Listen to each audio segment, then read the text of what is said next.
We can quiet down. Settle down. Listen, we'll quiet down. There we go.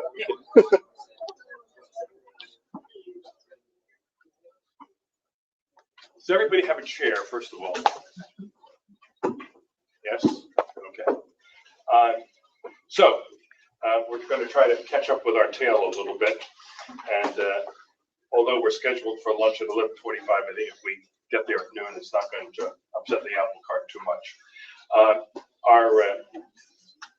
Since we recessed, we've had a few additions. Dr. Mark Bauerlein, who's going to be with us for the day and make a presentation later. Bishop James Massa, who's the auxiliary of Brooklyn and vicar for education for Brooklyn.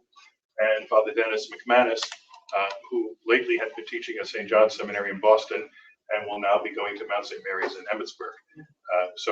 Welcome to the three new arrivals. And so our session now is going to be on the priestly presence in the school. And Father Dennis and Father John Serio, Salesian, who is the head of Salesian High School in New Rochelle.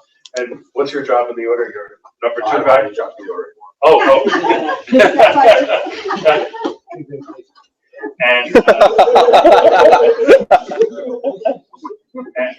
myself, and we only have, I think, one alumnus at the moment, Father Chris and myself. So the four of us are going to talk from different angles about the priestly presence.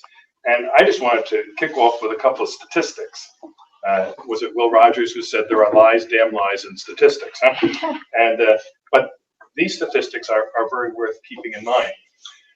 When we talk about priestly presence in the school, one of the first things that people say, and the bishops say very often, if they're disposed to having a priest in the school, they say, because you're going to give vocations to the priesthood. And that really is true. I mean, it's a tremendous recruitment tool. Huh? That having been said, if it's true that the presence of a priest, in particular, by Catholic education in general, fosters vocations to the priesthood, it equally fosters committed lay vocations. And think about, if it can do the greater, it certainly can do the lesser, and not lesser in a bad sense, but it's a lesser involvement full time. So, CARA, Center for Apostolate, Research in the Apostolate, is a wonderful source of information on all kinds of things. Sometimes you hear people say, well, who cares about a public opinion poll? A public opinion poll says that 80% of Catholic women practice artificial contraception. We don't make our doctrine on the basis of an opinion poll. No, we don't. But knowing that fact is critically important. Huh? You have to know the audience that you're talking to.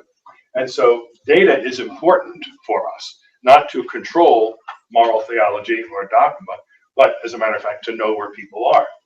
But the data on the connection between Catholic education and living the Catholic life later is there in abundance, and specifically on the issue of priesthood. So one of the research from 2015 from CARA, compared to those who did not attend a Catholic secondary school, those respondents are more than 6 times as likely to have considered a vocation. 6 times more likely. Right? Also strongly related to vocational consideration is involvement in a parish group during primary school years and so on. But if you were the head of a corporation, you found out that there was something that made people 6 times more inclined to take your product, you'd want to support it. Huh? And then from last year's data on ordinands, responding ordinands are 11 percentage points more likely than U.S. Catholics in general to have attended an Catholic elementary school, 22% higher than to have attended a Catholic high school. 11% and 22%. So again, our initiative, our resources need to be allocated. We live in an era of very limited resources, both in terms of finance and personnel. And it's intelligent then to put those to good use in the appropriate environment. So that's the data I want to deal with. I'm going to have Father McManus kick off. He has a unique perspective on Catholic education, a student in Catholic schools, a religious brother for a number of years, teaching as a layman for a number of years, and then as a priest. So I think that he covers all the bases. So give us something to chew on for a bit.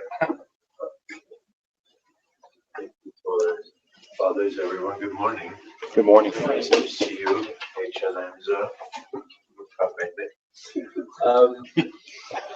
Father Peter invited me specifically because of my background in being able to see Catholic schools from at least three different points of view. The point of view of a layman who comes to a Catholic school and teaches on a faculty, but who's Catholic, all right? Then the point of view of a De La Salle brother, religious who generally hosted the school, is their spirituality that ran the school, their money that made the school work, et cetera, et cetera. And they had the majority of the staffing. And then also as a priest.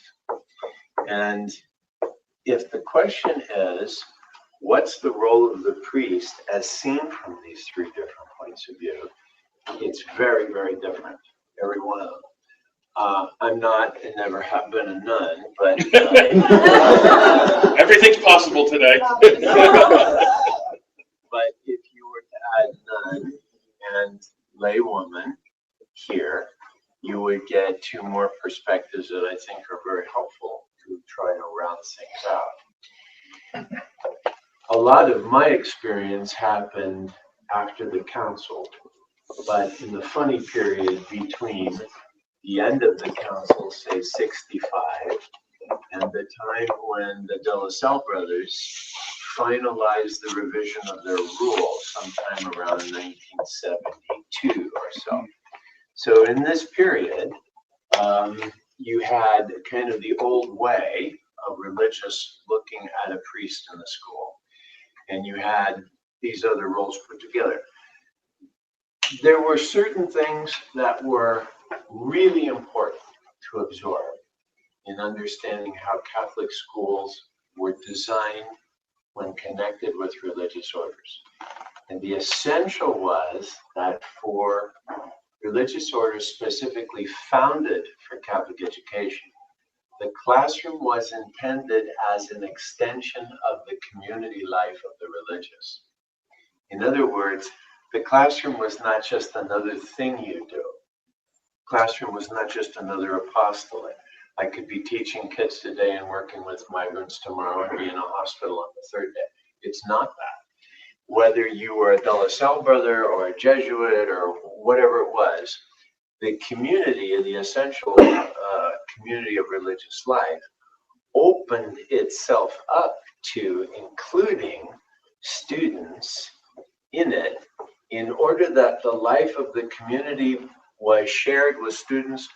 And the essential of Catholic education was the involvement of students into the spiritual life of the brothers. That was the essential thing. So in the case of De La Salle brothers, De La Salle's whole thing was an experiment to start with. He was very frustrated to watch all these mean little street urchins run around Paris and French towns, you know, and he decides that they need a home or something. So he was pretty much himself a stuck-up Frenchman. You know, he had tons of money, and he thought he would hire some lesserlings to take care of these legal things of the street, you know. And little by little, he got sucked into the whole thing and found himself surrounded by people. And at one point, he remarked, you know, these people are less cultured than my valet. My morning valet. Oh, your morning valet. So it's like second breakfast, I think. Anyway, the idea that you would associate with the poor, or that you would associate, or that you would have students have anything to do with the inner life of a spiritual person or a community was incredible. His notion was that you should reinvent religious life for lay people by modeling it somehow on Cartesians and Trappists as people who understood contemplation first. And that contemplation in the life of a De La Salle brother was to be the heart of everything he did. And that you would take a monk and put a monk in a classroom. So he thought that the best way that you construct Catholic education is you take someone with the heart of a monk and you equip him with the tools of education. So students are invited into this life. This is the heart of it. Whether you fail your alphabet or your numbers to De La Salle did not matter at all. That's not important. What's important is you got formed. You were shaped. You were shown. You had grace and the opportunity for sacraments. Lots of kids graduated from his school system.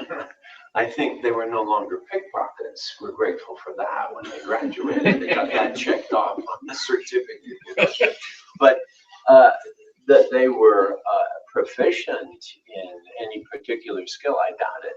What he really wanted was to form children from the time they were very small, is to form them into believers, so that when they left, they could make a contribution later and find their way in society. It wasn't important that they were really competent, except in the moral life, and that they knew how to pray, and that they'd been formed. Now, that's a very different concept of what a Catholic school is about than what we have today. I want to maintain that this was the model into which I, as a brother, was first placed. So that, along with it, went a rather confused ecclesiology. And I want to look at these other roles through ecclesiological roles. If you didn't have enough brothers, you got a layman to fill a brother's place on a faculty, so that the majority of the faculty would be lay brothers, les frères. And in the case that you didn't have a chemistry teacher, that you got Mr. Simpson, you know? In other words, the layman was a substitute brother. And as for priests, they didn't have it, okay?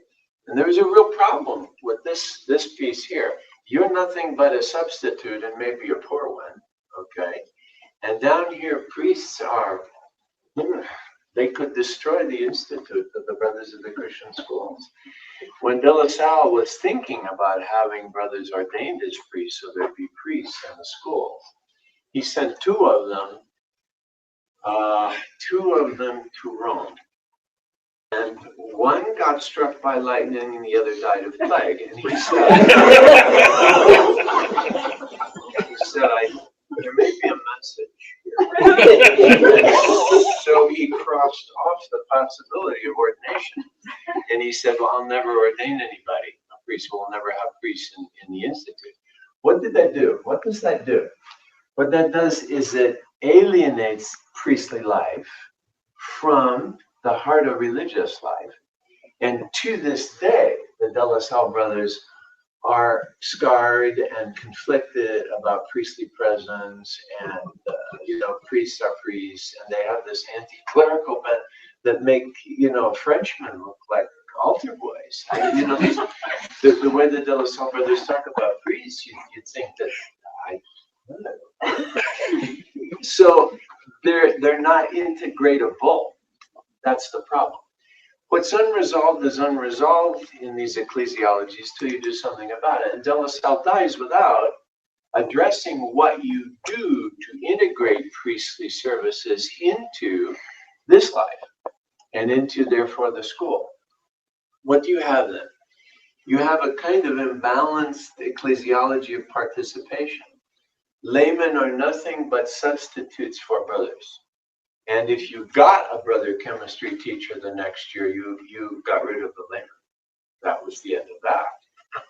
We don't need that.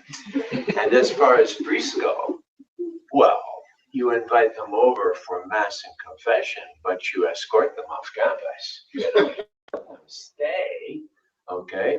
You don't want them recruiting right? To the priesthood, you want everybody available to be a brother of the Christian school and so forth. So this is very conflicted inside of things, very conflicted. But the heart over here is really, I think, quite wonderful. When you have a Catholic school, what attracts people to it is essentially the spiritual life in the heart of it. And if there's a community of nuns or brothers or priests or anybody, if there's a community at that heart, that's what attracts people. One of the Jesuits at Georgetown, where I teach still, said to me one day, the future of the society is very difficult. We're troubled. I thought you should be. You should be. Are there any Jesuits here? No, they're all Catholic here. No. So we're kind of in an SJ free zone. And he said to me this, he said, Father, a Jesuit school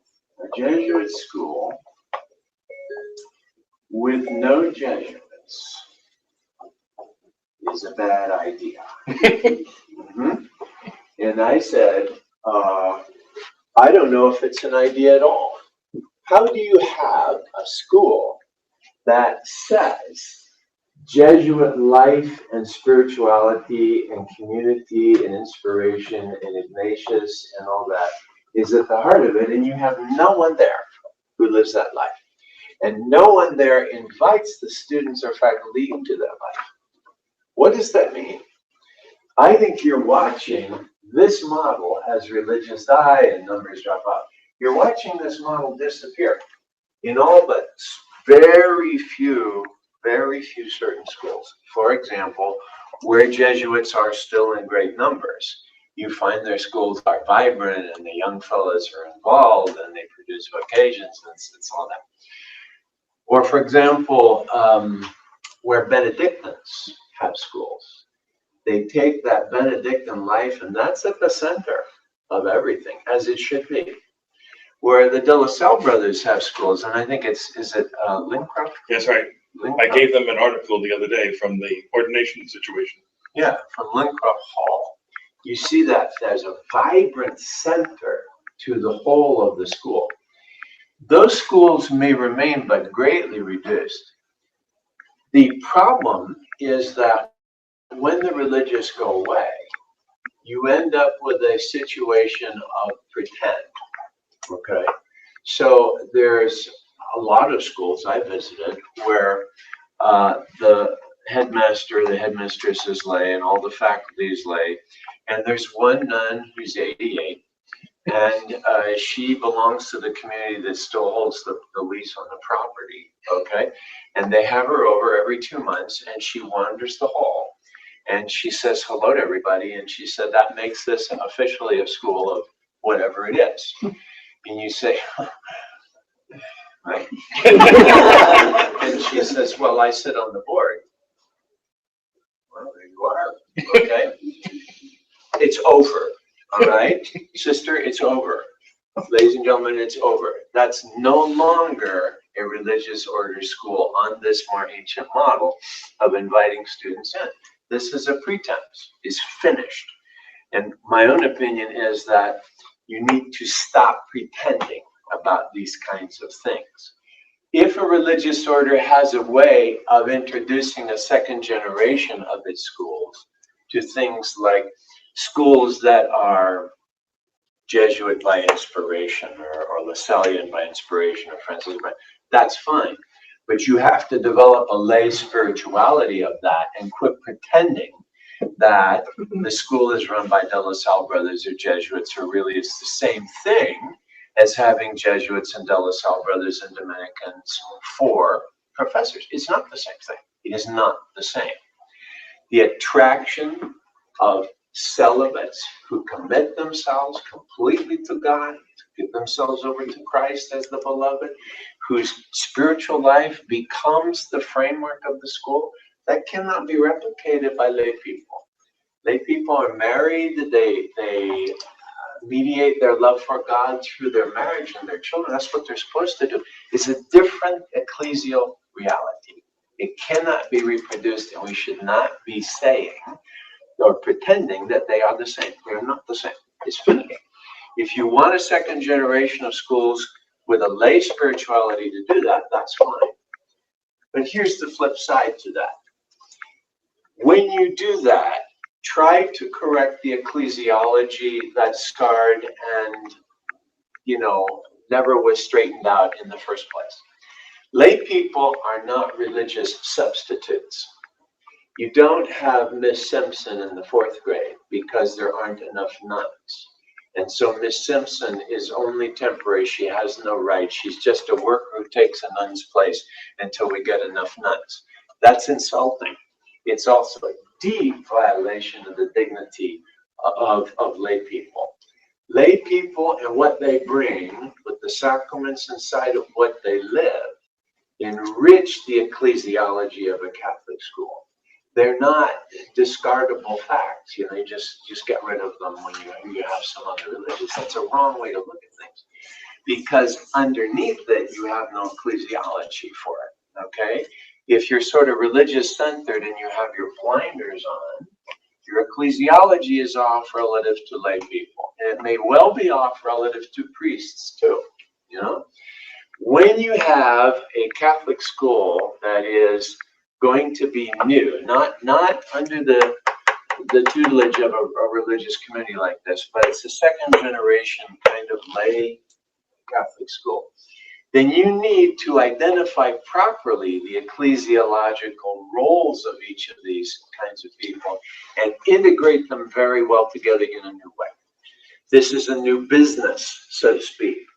And what I find is that it's very poorly done. I don't know if other people find the same thing, but I find many times it's poorly done. Depends on where you are, depends on the diocese, depends on the bishop, depends on a lot of things. But I find that priests are very often kept out and kind of used as people. Well, you have to have the sacraments, so I guess you have to go down like that. But you don't integrate them into the life of the school. They're not really welcome. They're not invited to anything unless it's a parish school. That's a different matter. But religious order schools, lay Catholic high schools, and so forth and so on, these things are still out of whack. And they're out of whack because the ecclesiology of these roles is out of whack. There's another problem with the ecclesiology of a lot of religious order schools, and that's this. If you're founded as a school that takes care of, let's say, poor kids, what happens to you when you pursue that one stratification in the church? You pursue and take care of poor kids. You are at risk of losing your perspective on the rest of the church. You become exclusively fascinated with just your striation, just your piece. And you don't remember that you're a piece of a bigger thing. I fault Jesuits for this a lot. Excuse me. Like at Georgetown, which is made up of people of immense privilege, okay? Immense backgrounds and wealth and social position, and every kid in my class thinks he should be Secretary of State tomorrow morning, that kind of stuff. And they're all from, well-to-do families. And you say to the Jesuits, gosh, quite a student body you got here, huh? And they go, yes, we're very proud of it. And I say, yeah, well, I don't see any kids from really different backgrounds. Just about everybody here is smart as hell and from a lot of privilege. And you may have a few kids from the District of Columbia and somebody from Ohio, but the rest of it is, the two coasts, basically. Well, Father, what do you want? I mean, we deal, quote unquote, with leadership. That's what we do. That's our apostolate, is leadership. Really? Well, I'm glad. Okay, we all need to help with leadership. What I'm accusing you of is forgetting the rest of the church. All right? Is that when you construct a school around just your stratification of ecclesiology, your narrow religious order ecclesiology, you're at risk of training those kids into something from which they can't escape, or they never see themselves positioned into the church as a whole. They just don't get that. The risk in all of those stratified religious order ecclesiologies is that therefore the roles of all these people remain stratified too. It's stratified from the center out. And there's no reason for that. There's no reason for that. This can be preserved as the great heart of everything while the ecclesiology opens up. And in second generation schools, the ecclesiology needs to open up in a fresh new way. But to get to the point of this talk, right? It's this, right?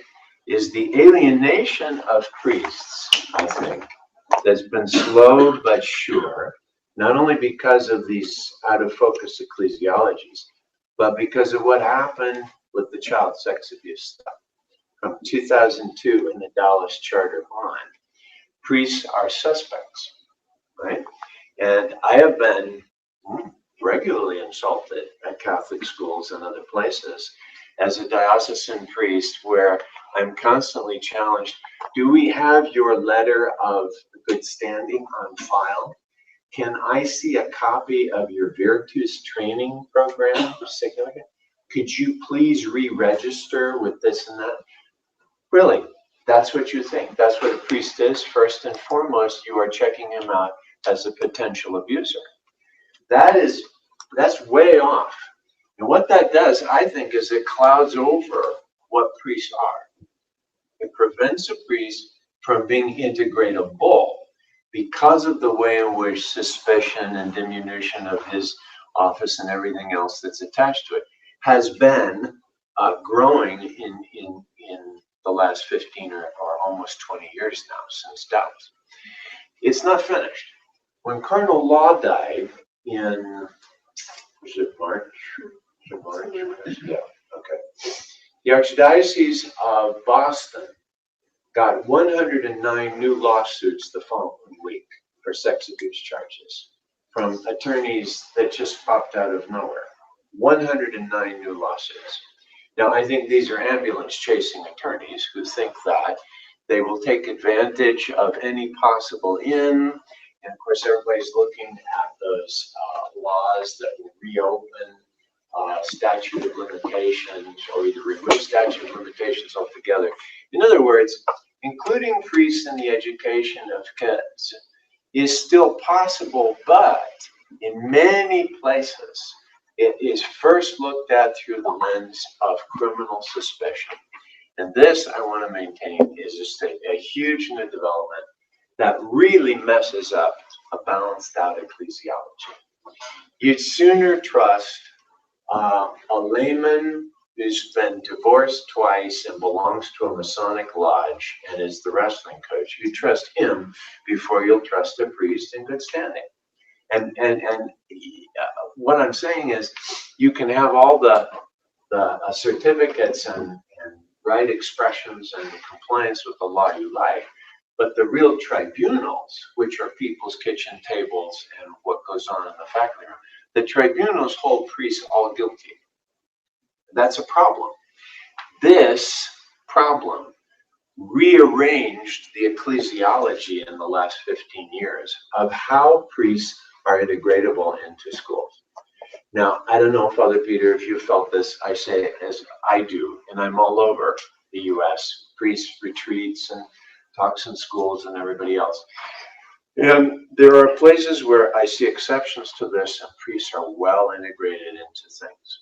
But still, I see it as exceptionalism to try anything particularly well.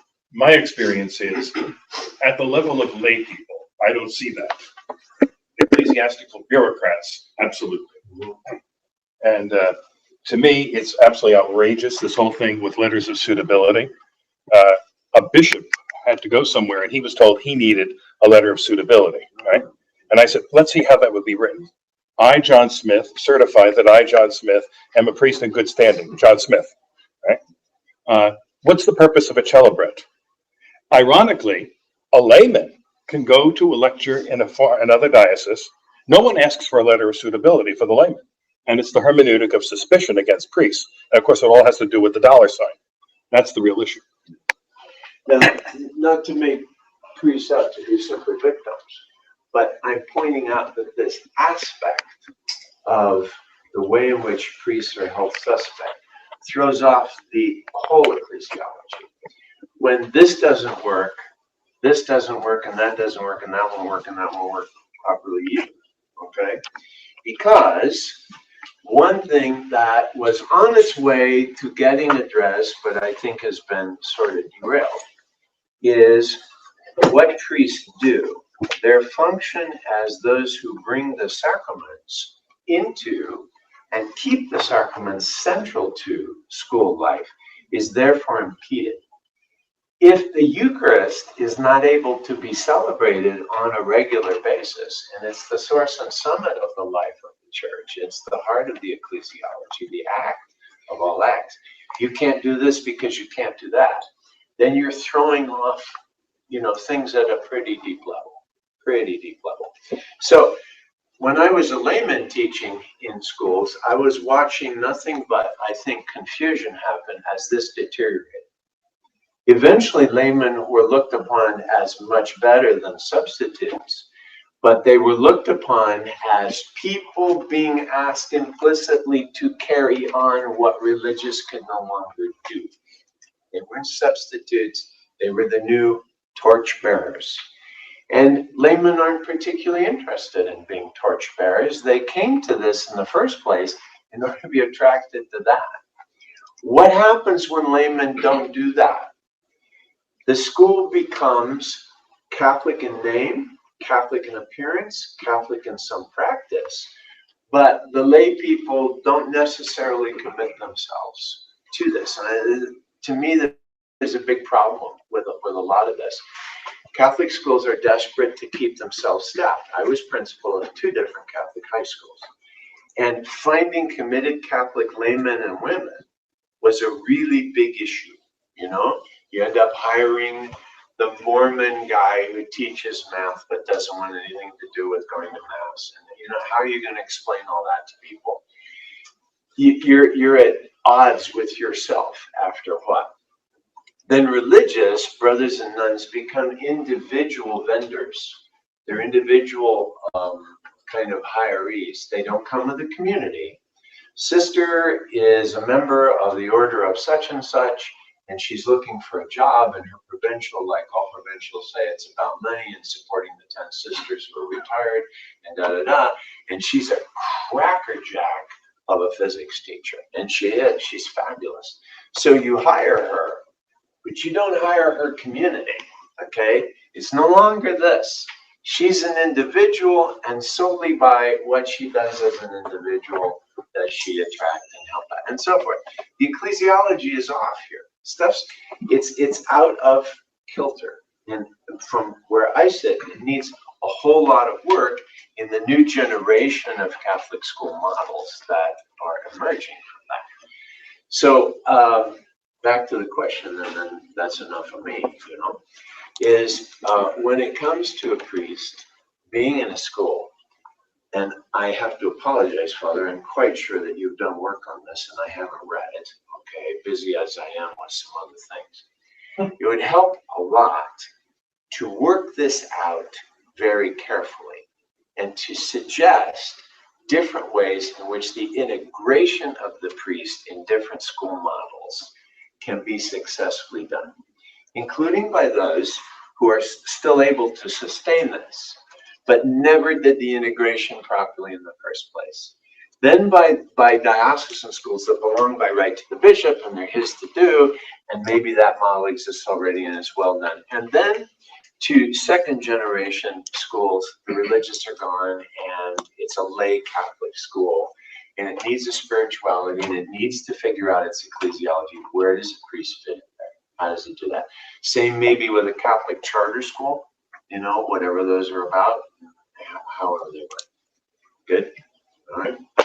We'll hold the questions to the end. Father John, you want to talk about your experience as a headmaster and teacher? How to follow that? how to follow Father Dennis? Anyway, as Father Peter said, I'm Father John Serio. I'm a Salesian of Don Bosco. I've been a Salesian for a number of years, 45 actually. I became a Salesian, but I didn't go to a Salesian school. I became a Salesian because I went to a Salesian summer camp. And once upon a time we ran resident camps all up and down the East Coast, and actually the main ministry of the Salesians at one time was boarding school. So almost everything you had was a boarding school, and in the summertime, what did you have to do? You needed to have those kids and the Salesians remain occupied. So every school closed on June 20th, let's say, and on June 22nd, camp so-and-so opened, and it was a resident camp for the next 8 or 9 weeks. As we switched to day schools, we still continue to run camps, but we have finished running resident camps, which I think is unfortunate now that I see places like Camp Veritas and Camp Guavadis out in the Rockville Center Diocese and other places begin to do what we were doing in the first place. But I did go to the Salesian summer camp, so I was attracted to the Salesians not because of any school, but because, and you'll hear what Serio and Father Dennis and Sister Teresa and I have a conversation. We don't need to gang up on you, I'm sure we will not. But it was the spirit of the Salesians and the way the priests and brothers and young seminarians created the environment and treated us, and how they acted and worked and played with us, that attracted me to come to the Salesians. And I spent almost all my Salesian life as an educator in a school, and I've just finished 26 years as being a school administrator, either a president or a principal, and every one of those white hairs attests to some experience as being an administrator, mostly a principal, but in one school, a president for a number of years. So I've been in almost every school that the province runs, because I can't hold a job. So they just send me from one place to another. And actually, this young lady here, Alicia Simon, who's going to talk to us about parental choice this afternoon. Alicia and I worked together at Don Bosco Cristo Rey High School in Washington. When I was the principal, Alicia was the other side of the school. She was in charge of the corporate work study program. And Don Bosco Cristo Rey, as all Cristo Rey schools across the country, if you don't have one in your diocese or not familiar with them, it is a wonderful option of working for young people who would never ever have the opportunity for a Catholic high school education otherwise, and just send them off to college, including Georgetown. Which really, of all the Catholic colleges in this country, Georgetown has probably been the best one for accepting not only our kids from Washington, but from Cristo Rey schools all over the country. So 26 years as an administrator, but all my priestly life as a Salesian has been spent either in secondary ed or in formation, actually. But how many of you are in a parish with a school, an elementary school? Any of you work in high school? So you're in high school now, and Father, you're in high school now. Okay, and yes, and you're in Malvern, and you have like the whole kingdom in there in Kingston. So all my experience is secondary ed, but when I was growing up out of the Diocese of Rockville Center on Long Island, which is the big part of Long Island as opposed to Brooklyn, which is the smaller part of Long Island, which nobody ever thinks of as Long Island because it's really part of New York City.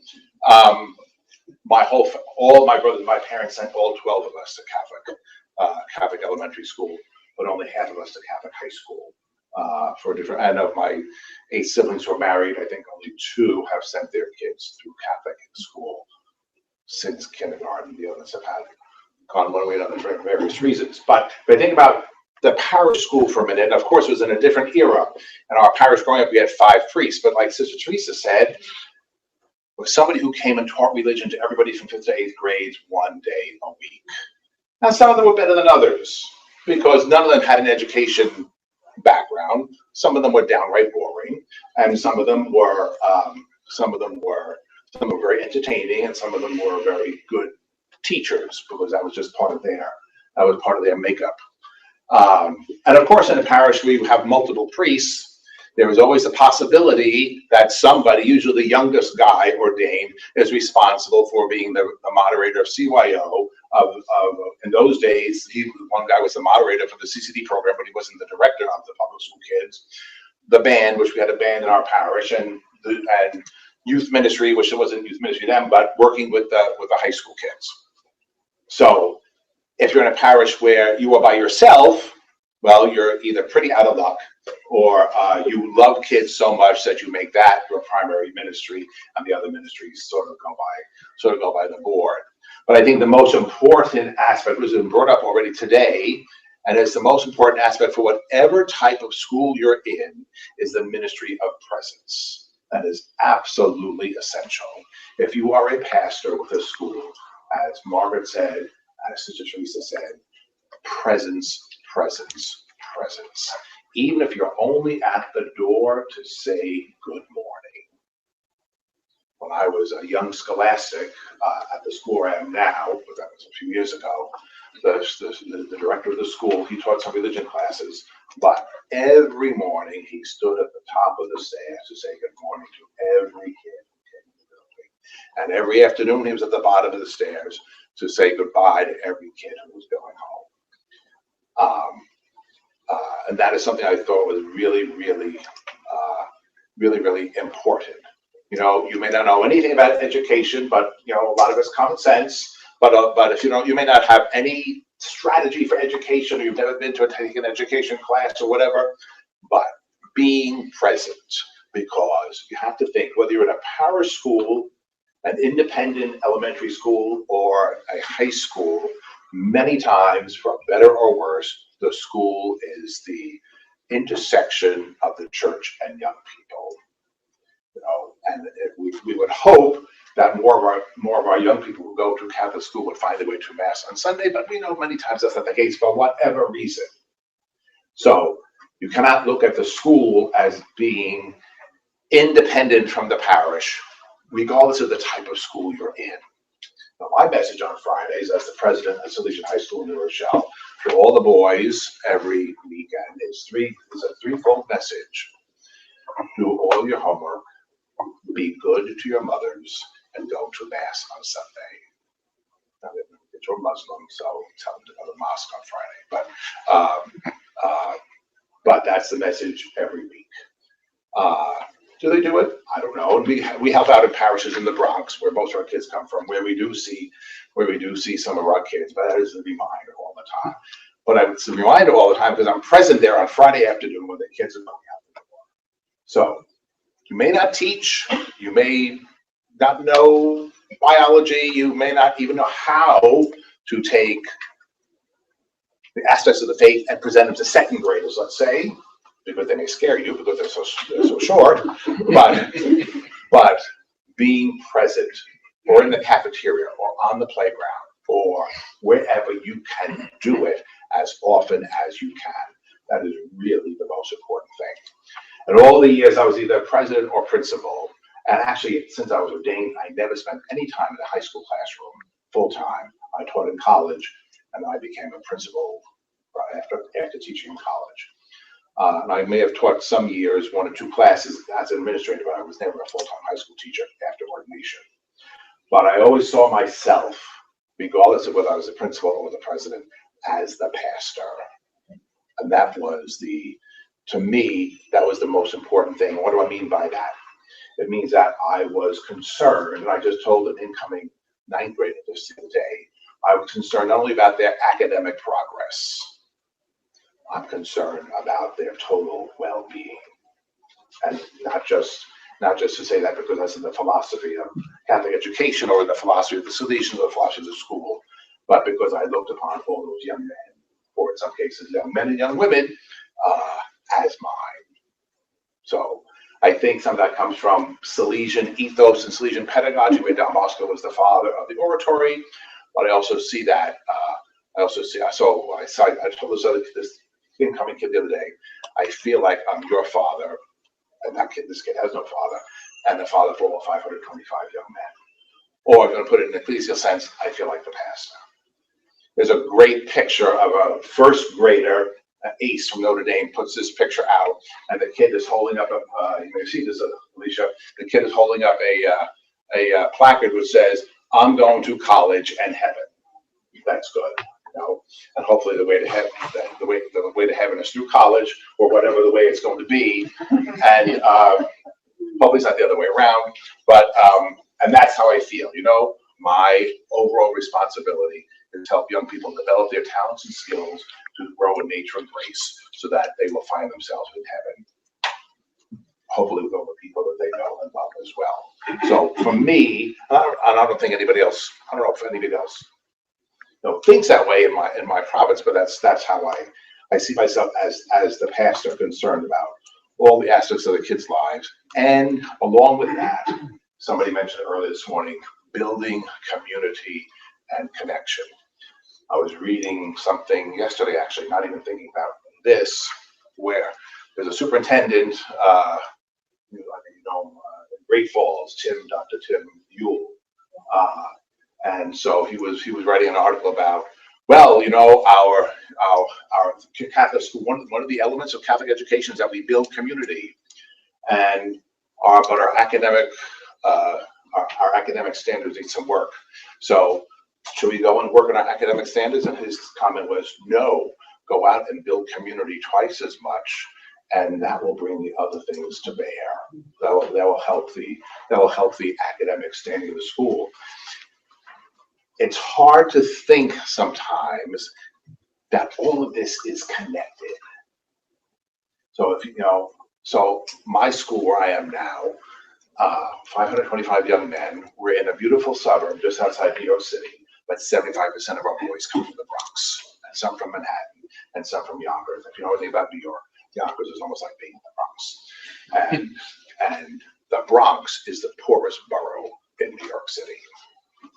Even though our tuition is under $9,000, 50% of our kids get financial aid, because the Bronx is full of immigrants from the Dominican Republic, from Peru, from Ecuador, from Central America, from Albania, from Macedonia, from other Balkan states, and parents who do anything they can to have their kids avoid New York City high schools.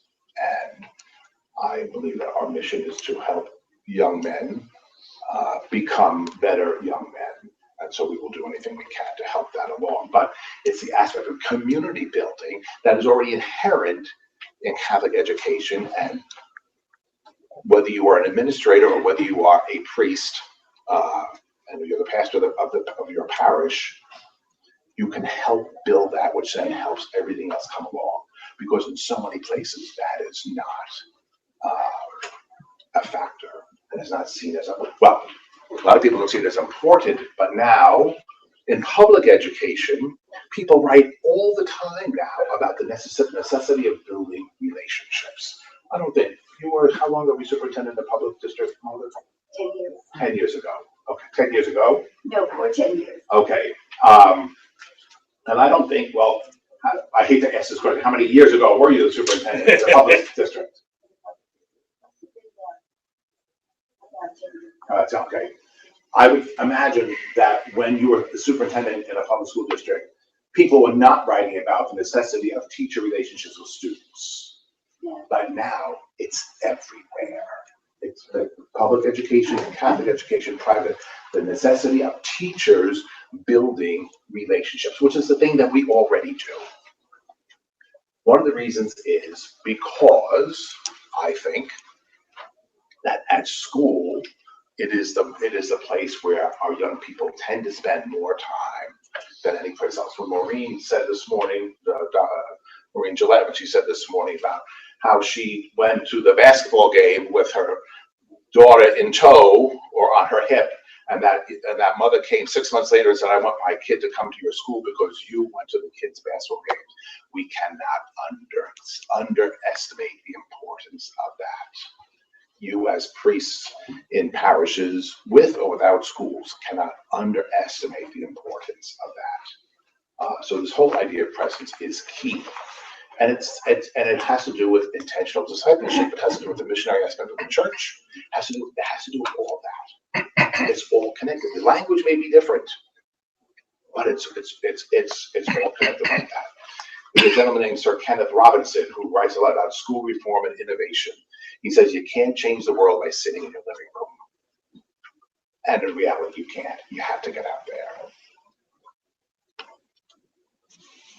Another thing I think is really important, and everybody has stressed this morning, and Father McManus has done it in a little different way, but is to have a priest in the parish or on the faculty, whether or not they are the administrator.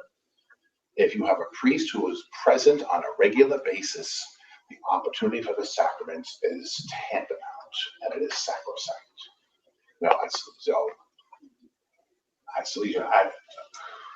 In all of our schools, we do not go as individuals to take an assignment here or there. The community owns and operates certain schools, and we assent as a community. We have in our place, we have daily mass. You know why? Because the kids ask for it. We had daily mass in Advent and Lent, and we had weekly mass the rest of the year. And the kids said, well, if you're doing this during Advent and Lent, why don't you do this every day? So we said, yeah, why don't we do this every day? But the fact that we can celebrate mass every day and that kids will show up, and some kids will come every day themselves, is a sign that grace is working. The opportunity that we have, not just for penance services once a year, or twice a year, but whenever a kid says, I'm come and see you after school, or can I come during lunchtime? I got to talk to you, or I want to go to confession. A kid came driving up the day. A kid was an alum. I said, "Oh, good to see you." He said, "I got to come back because I need to go to confession. When are you going to be in the office?" It's those connections and building that, as sociologist James Coleman said, social capital, which is vitally important. But we do have, so I think in the 90s, schools that came into this category did not want chaplains. If it was a De La Salle school, and I like that comment you made. You were kinder than I would have been about being anti-clerical. But schools that were administered or owned by religious communities of women or brothers in the 90s, I think they did not want chaplains at all. But I think it's a little different now. So I've been at Salesian High School in New Rochelle 3 times. When I came back this time in 2013, there were 2 other Catholic high schools in New Rochelle, one run by the Ursulines and one run by the Irish Christian Brothers. Both of them came to me and said, "Oh, you come back to New Rochelle. Would you be interested in being our chaplain?" And I said, "Well, you can talk to my provincial. I think he has something else in mind." So, but they both found priests to be part-time chaplains. They really would have liked to have had full-time chaplains in their schools. And I see that in Westchester County where we are, other places would have liked to have the same thing. Sometimes a matter of finance, sometimes a matter of finding a priest. Some of your dioceses might assign guys to be chaplains or to be teachers in their first few years after ordination. If your bishop asks you to do that, you should not reject them so out of hand, because that is really important. I can't think of the diocese has gone back to say every high school will have at least one priest in there as a chaplain. So schools, a lot of high schools only have 1 chaplains. Most of your places, something that I've learned from being a Salesian and maybe other people who are in religious communities to see this also, one of the most important things that we have to offer young people is the charism of the Salesians.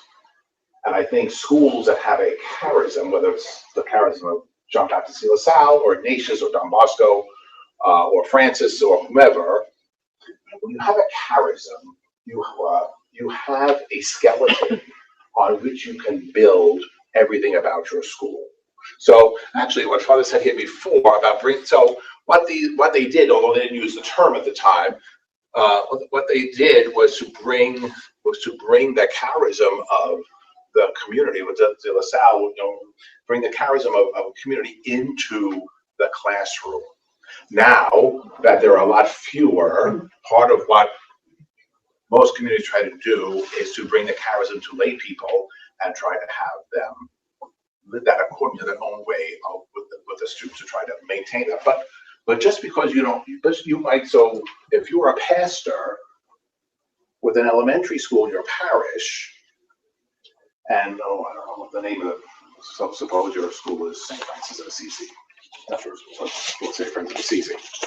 It would really be important to develop for yourself, or steal, a charism, and to build your school's ethos, your school's life on that charism.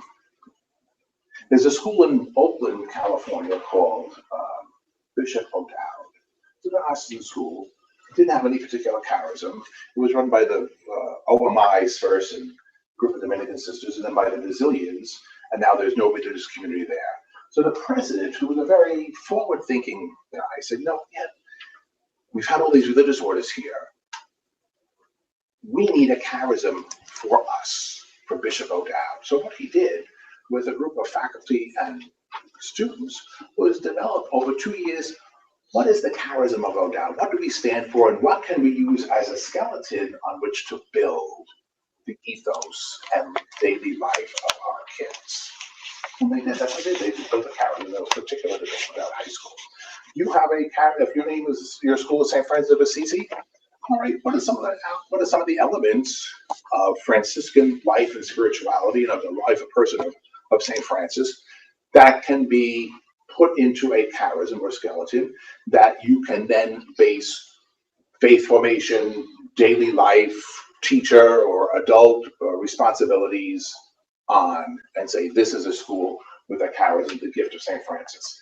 It puts a different spin on, I hate to put it this way, generic Catholicism. I don't mean to be unkind by saying that, but it gives it a particular flavor and way of saying, oh yeah, we're a Catholic school in the tradition of St. Francis of Assisi, or this is the spirituality by which we live out our faith here. And so if you don't have one, then develop one or steal it from somebody else. So I think that part is important of charism. The school, more than a religious ed program, unfortunately, is the intersection of faith and culture. And the school is the best place for that to happen, partially because you have the time to do it.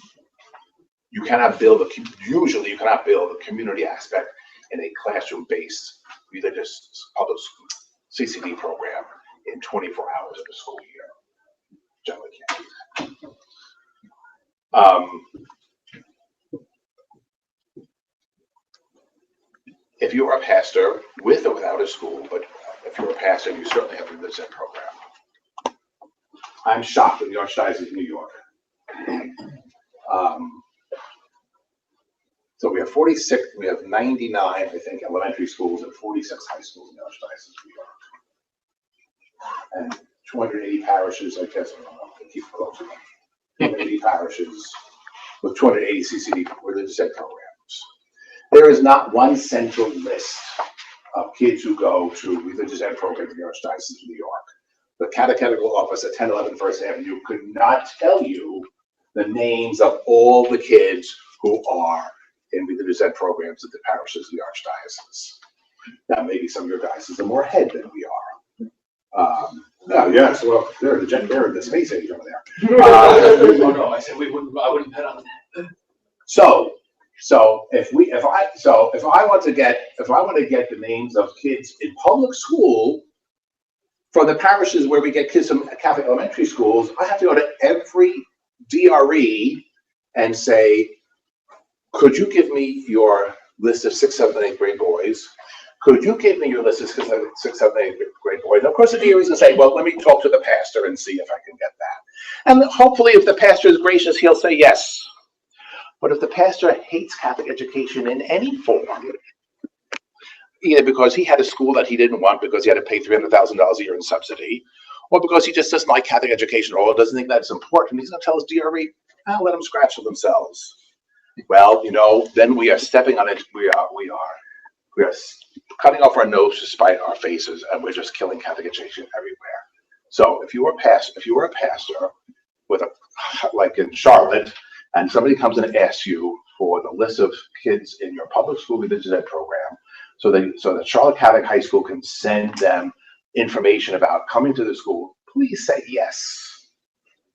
And that is a great thing a pastor can do for secondary ed, because you'll find that in a lot of places, a certain area of public education may be good, and people will fight and say, well, I don't need to send my kid to Catholic school, but the elementary schools are good here. But the junior high schools really aren't so good, and the public high schools are terrible. So collaborate with the next level up and be gracious when they ask you for your list of kids. Nobody here is in the Archdiocese of New York, I don't think. You are. Yes. Where are you from? Well, I'm from College Point, Queens, but I'm studying for the Archdiocese of New York. Are you really? Where are you? Where are you in the formation process? Second year at college, philosophy. Oh my gosh, you're with Vassal and Victor. Yes. Yes, you certainly are. Actually, Vasil lives right next to me. Oh my gosh. Oh. So when five people talk about vocations, I only talk to Salesian High. In the last 15 years, we sent 7 guys to the Salesians and 2 to the Archdiocese. Unfortunately, all the Salesian guys have left. The 2 guys to the Archdiocese. But you know what? But that's not for lack of trying. And fortunately, the Salesians at Salesian High School taken a very strong vocational culture aspect that we will talk about and promote it. And because we have young guys with us as well as older guys, I think it's been a big help. Just a point, Bishop Murphy told me a couple of years ago that in Rockville Center, there was difficulty of recruiting kids for the elementary schools, but people had staked all of their influence and money on the high schools, number one. Number two, I read all these diocesan papers cover to cover, penance for purgatory, but every year at time of ordinations, I read the biographies of the ordinandi. And Rockville Center, for the past 5 years at least, every one of their ordinands has been a graduate of one of 3 high schools, all of them Catholic educated, but the 3 high schools are St. Anthony's, Chaminade, and Kellenberg. 2 of them are run by the Marianists with a very strong presence of the brothers, and St. Anthony's is the Franciscan Brothers of Brooklyn. But all of them are coming out of those 3 environments. And why do parents save their money for Catholic high school education? Because taxes alone are so high. Yeah. But I'm going to give an example. And so since somebody's from the Archdiocese of New York, nobody will back and report me. So one of the parishes that we help out in on Sundays is St. Teresa's in the Bronx. And we get a number of kids from St. Teresa's. And the pastor there is a priest named Thomas Derriman, who is short, suffers from curvature of the spine, and always wears, I think, the same suit every day. He spent 46 years at the parish of St. Helena in the Bronx. St. Helena's, besides being a parish with a huge elementary school, also had at one time a boys' high school, a girls' high school, and a commercial high school. And it was full of Irish American kids from that section of the Bronx, which was populated by Irish American Catholic families. They're down to 1 high school now, but still an elementary school. Father Derriman was there for 46 years as the associate pastor, and he never had another assignment in the Archdiocese. Cardinal Dolan said, "You're under 70, you're going to move." He told all the guys under 70, no matter how long they've been there, they're going to move to 1 more parish before the end. So he requested. He doesn't drive, so he said, "I want to be in the city. I need to be near my doctors, and I want to be in a parish with a parish elementary school, not a regional school." So they send him to St. Teresa's. I think the enrollment, since he's been there, which is probably 4 years now, He has a wonderful principal. He is over there every day. He spends time with the principal. He spends time with the kids. He knows the kids. He must be, I think he's 72 now. He knows so many kids in that parish. Religious ed kids, Catholic school kids. The enrollment, they are packed at this point because I know it's because of Father Daravin's influence with the families and the kids in that parish. Right now, Father Daravin is up at a CYO camp about an hour or so north of New York City, because for the last 51 years, starting as a seminarian, he took kids out of the city for the summer, and he has run this camp for the last 51 years, and nobody pays. He gets donations from everybody, and he's up there for 4 weeks with kids, and he has other kids who are counselors and adults who are up there, and this is how he spends his vacation every year in summer camp up at the CYO camp. To me, he is the absolute epitome of a parish priest who thinks about not only this generation, but also the next generation. I think there are 5 guys from his parish who have gone to the seminary. They didn't all stay. One is seminarian now, I think. One was ordained this year, one was ordained 3 years ago. But if you look for a pastor who's concerned about the young people in his parish and the thriving possibility of a Catholic school, I've found nobody better in my life than Tom Daravin. So even though you don't know him, I leave him as an example for you. So I guess if you can talk to me about it. Father Chris, you want to give us your experiences? And you're gonna get shortchanged. You already got 12 minutes, but I won't take the full 12 minutes. I want lunch too. no. I just wanted to make a comment kind of based on what we've heard from the religious perspective in building a community. I'm a diocesan priest, and I'm in a parish where I have a parochial vicar who's from Colombia, who a year ago didn't speak a lick of English, and it was very difficult to kind of integrate him fully into a totally English-speaking school. So effectively, when it came to the school, it was a community of one. It was me. There's no religious order that was running the school. I have one of these freelance religious sisters, as Father McManus had pointed out, who was the principal of the school, but her community didn't found the school. There's no community life to the school in the religious sense. And I just remembered in the year that I've been there, kind of what my challenge has been. It's a great school institutionally and on paper. The school makes money every year. The parish runs a deficit every year. Institutionally, enrollment is at capacity at 260 students. But I could tell as soon as I walked in the door of that school that it wasn't Catholic, even though I had a religious sister as the principal. And that Catholic culture is not there. On paper, 90% of those students are parishioners of my parish. If I see 10% of them at Mass on Sunday, I'm lucky.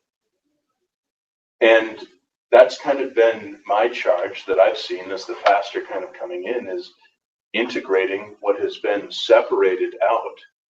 A school that was seen kind of as a side appendage to this parish, that wasn't seen as part of an integral whole. Most of us in here, with just a couple exceptions, are diocesan priests, right? Our charism isn't necessarily defined, so to speak, but I had one professor in the seminary, who's sitting right over there, who said that the charism of the diocesan priest is the Roman Rite. The charism of the diocesan priest is the Roman Rite. And so I've made it kind of my effort to bring the kids around, the teachers around, even the principal around, to recognizing the necessity of having a strong liturgical life in our school. I introduced something to this school in this past year that has been a part of my life since I was in grammar school, but that had never been done at the school. Adoration of the Blessed Sacrament. Just one thing. It was new. The kids were mesmerized. They had never seen this before. You know, I got the biggest, goldest monstrance I could find out of the closet and I put it in the little school chapel, and I took all the seats and the pray-juice and everything out of the school chapel, which is about half the size of this room. And I would just bring the kids in one class at a time and have them sit around on the floor, because that's the only way you could get everyone in the room all together. With the Blessed Sacrament on the altar, just to talk a little bit about what this is and who this is. And, oh, by the way, you have a tabernacle here with the Blessed Sacrament every single day. You feel free to stop by this room. It's one small step, but it's helping to bring things in the right direction.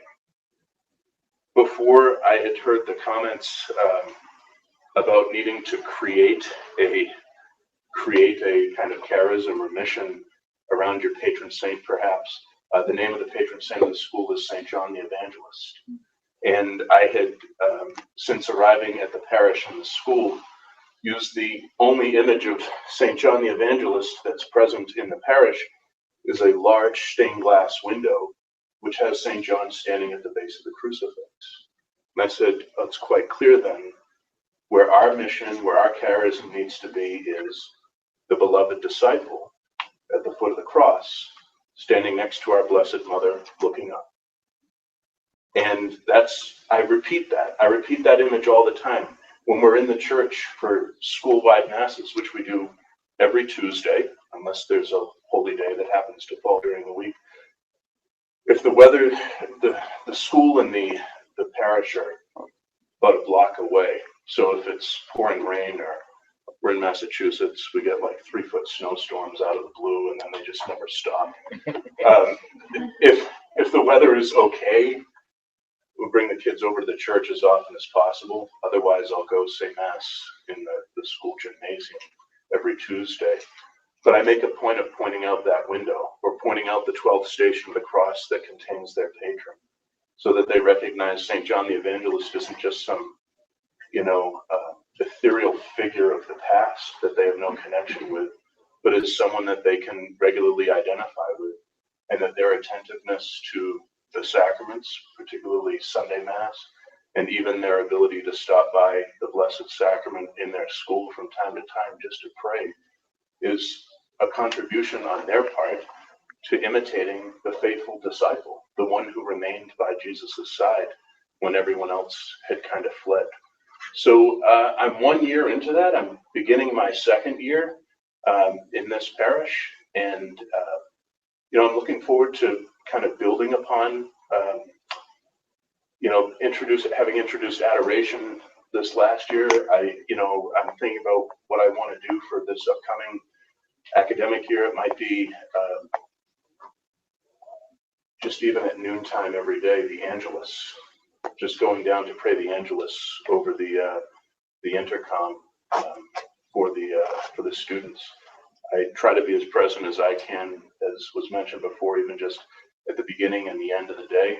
I go down every Wednesday to teach the 8th grade religion class, and I use the Dominican Sisters Virtue Curriculum, and just would teach a different virtue every day. And then I ended with, because I had been working in the vocations office for my diocese as well, I ended with a curriculum out of Vianney Vocations, which is vocations-based, and it talked about, in an age-appropriate level, vocations to married life, religious life, priesthood, in ways that, the kids could relate. It gave examples, it gave lives of saints, and I just found it to be a good resource. So the integration of those two curriculum, the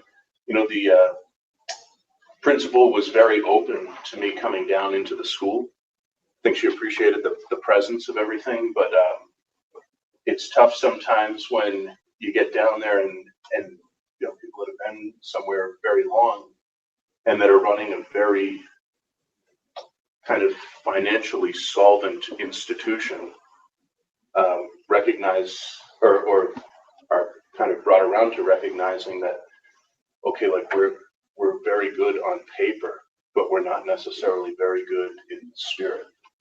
And there's a disconnect that sometimes happens there, because we can be a great school academically, but if 90% of these students are our parishioners and I see only 10% of them at Mass on Sunday, there's obviously a grave problem here. So it's trying to bridge that gap. It's trying to get out to the families, reach the heart of families. That's why I try to be present at the beginning and end of the day, so that the parents see as they're bringing, that's when most of the parents are there, is at the beginning or end of the day, they see the presence of the priest at that moment to recognize that this is a parish school and this place is not disconnected from the church that's right down the street.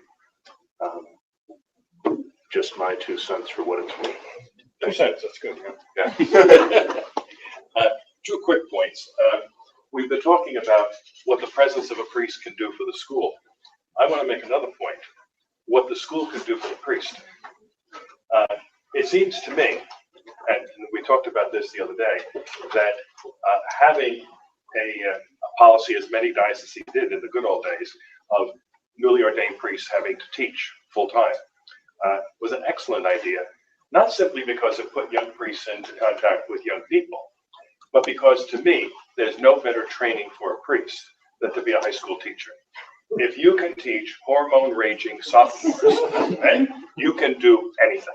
Right?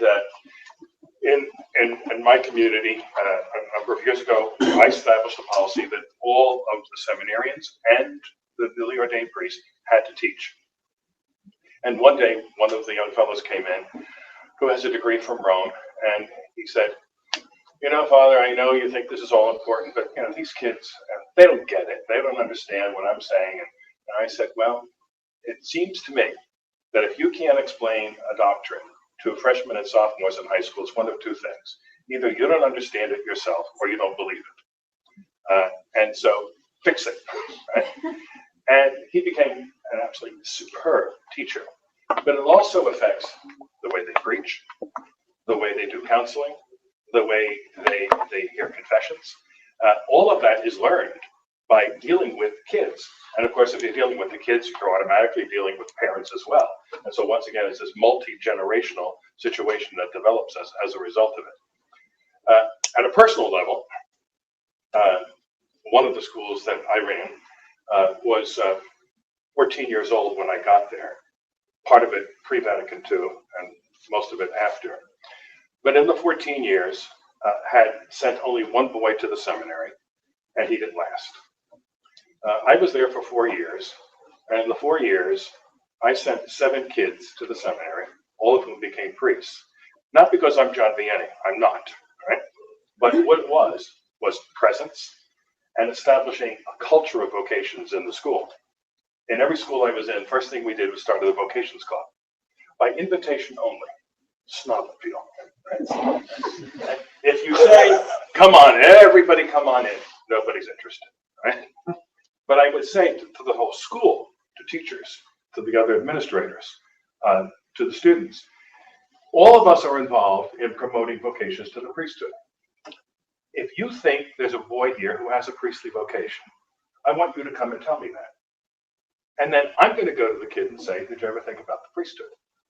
And hey, would you like to come to our vocation club? And I remember one day a kid coming to me and saying, Mark is very hurt. And I said, why is that? Well, because you haven't asked him to join the vocation club. I said, do you think Mark has a priestly vocation? He said, I do. I said, tell him to come see me. And it was this kind of a culture. Everybody was thinking about the importance of the priesthood. I also spent inordinate amounts of time with kids. And Father, will agree with me. When you're a priest and administrator of a high school, your day starts about 5 a.m. and ends on a good day about 11 or 12 at night. Right? And the kids want you to be at everything. They want you at the games and the dances and all the rest of it. And the other thing that I did, I was a weekend warrior, and every weekend I would take kids 3 or 4 boys to a parish with me, right, where I was going to work for that weekend. And they were the altar boys. They would do the readings. And one time the kid said, "What's that big black book you read out of?" I said, "It's called a breviary. Can we do that with you?" Well, I prayed the office in Latin. So I condescended to get an English breviary. And the kids loved it, that they're doing what Father does. And they saw me also in another context, right? I'm a hard-nosed administrator. I'm a demanding teacher. But they saw me in this other role, which they said, "Oh, he's different there." And of course, it's not because I play games. It's because a different time calls for a different approach. But it worked. It really, really worked. And so I think that that's the other side of it is what we can do for the schools, but also what the schools can do for us. So now let's see what lunch can do for us. And we're going to be back here at 1 o'clock. All right.